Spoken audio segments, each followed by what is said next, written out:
Well, the defense is focusing on the mental health of Delphi murder suspect as they try to convince the jury he did not mean it when he confessed multiple times behind bars to killing Abby Williams and Libby German. Today, the jury saw more videos of the suspect in his prison cell, and our senior investigative reporter Bob Siegel was there in the courtroom as those videos led to a very heated exchange. He joins us live tonight from Delphi. Bob, can you tell us what you learned from it?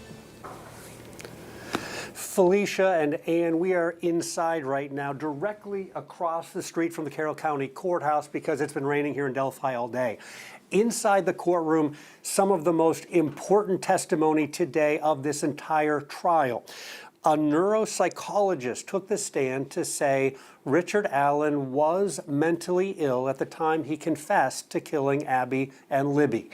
Dr. Polly Westcott told jurors that she met with Allen last year inside his prison cell, inside the prison, to conduct a detailed series of psychological exams on him. Based on those exams and reviewing countless videos and phone calls and prison reports and medical reports and handwriting samples, Dr. Westcott wrote a 127-page report about Allen's mental state.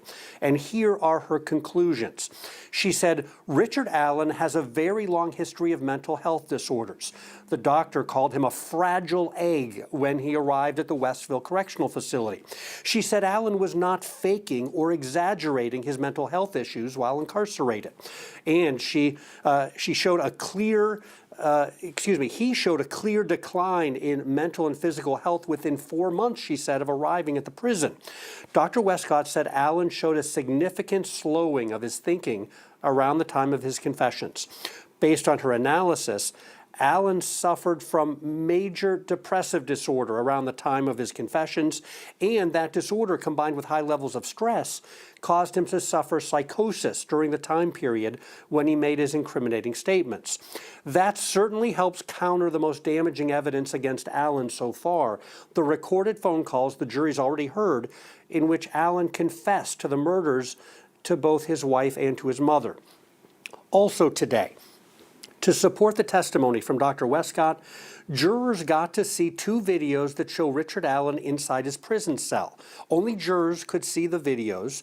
Those of us sitting in the gallery could not. But we were told by a witness that the video showed Allen eating his own feces and banging his head against the wall of his cell. Some jurors clearly found the videos difficult to watch, wincing and repeatedly looking away from the video screen. Again, an effort by the defense to try to convince the jury that Richard Allen's mental health was so deteriorated in prison that it drove him to make false confessions. With the jury present, prosecutor Nick McLeland got into a heated exchange with the defense team. He accused the defense of showing only the very worst images of Allen in prison to get sympathy from the jury and to turn Richard Allen into the victim. The defense countered that by saying they showed the video of Allen inside his prison cell to show the jury the truth. Now, this afternoon, several more witnesses. We got to hear from Richard Allen's sister and his daughter. And his daughter, at one point, got very teary-eyed. We're going to tell you about their testimony coming up at 6. Live in Delphi, Bob Siegel, 13 News.